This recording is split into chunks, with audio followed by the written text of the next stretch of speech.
Hi, I'm Suzie. And I'm David. We are florists based in Manchester in the UK, and today we're going to show you how to air dry flowers. So why to preserve flowers? Well, did you receive flowers recently for a gift and you want to turn a gorgeous memory into a tangible reminder? Or do you love creating a new design with different shape, form, colors, keeping the shelf life from weeks to months? If not years for some. Definitely. So there's a lot of different way of preserving flowers nowadays. But with Susie today, we're going to show you one of the most traditional way of doing it, which is air drying flowers. So air drying is the most accessible way to dry your flowers. You can do it at home, letting nature do all the hard work while you sit back and relax. Oh, my kind of way of doing it. There's no chemicals needed, so you're very much keeping the flowers still biodegradable. Sounds perfect. Important factors to do before you start for a seamless journey. You want to make sure that your flowers are still fresh. Slightly matured flowers will drop their petals and become mouldy. Few tools are required, not a lot, but a few of them, which is like a good pair of scissors or floristry scissors in our case, some natural twine, or you could use as well ribbon or some wire, and we need as well some hooks, or you could use pegs instead, or even coat hangers. There we go. Flower types that are really good to dry are roses. We've got some lovely yellow roses with us today. And eucalyptus, mixed varieties. Oh, I've got some lovely parvi just here, just smell. That always smells good. Gorgeous. Sunflowers. Oh, which look pretty cool even without the petals, just by themselves.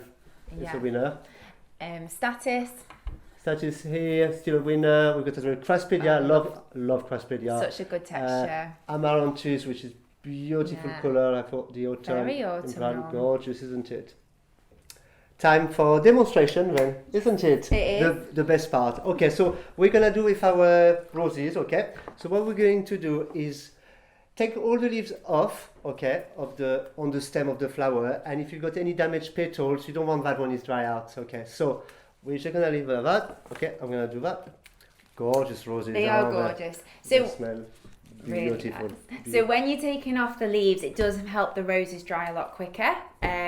So that's a little trick of why we are taking off the leaves. Okay, I'm gonna do the third one. Okay, just really easy with your hand. I'm really lucky. This one got no thorns at all. So perfect. Watch out for the thorns. Definitely. Okay, so I'm just gonna remove here. And when they come, they might be in a bouquet, like you've received it from a gift. So definitely dismantle all of the bouquet. You really need to get air in between all of the stems. Okay, I'm just gonna taking a bit some twine. Okay, and what I'm going to do, I'm just going to put them, okay, gapped between each other. Like that will leave air when it's drying. I think it's the main thing. Okay, you don't want them tied together. Okay, it will get moldy. Okay, so there.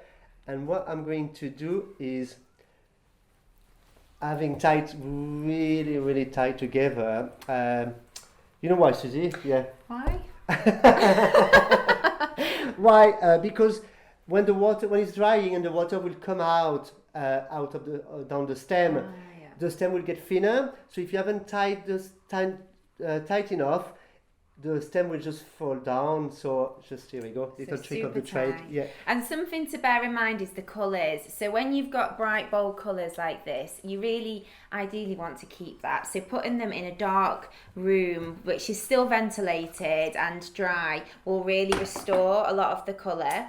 So attics are good, empty closets. If you've got an airing cupboard, which no one really has anymore, something like that. Something like that. Wardrobe. Wardrobe, yeah. Any wardrobe would be. If you don't have too many clothes. So that's a great place.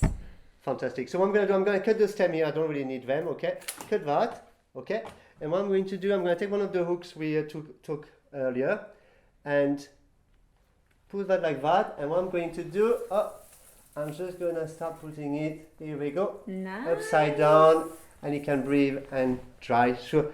I mean, roses take quite a bit of time, isn't it? What, 2 to 3 weeks? Yes. I would say to fully dry. I would say about 3 weeks, yeah? Absolutely. And, they look really cool as well. So you're kind of getting a little mini installation in your home. If you don't have a dark space and you don't mind the colours fading slightly, conservatories are really good. Greenhouses, if you're lucky, are great. So they're going to dry a lot quicker because they've got the sunlight and the windows, but they just will fade in colour.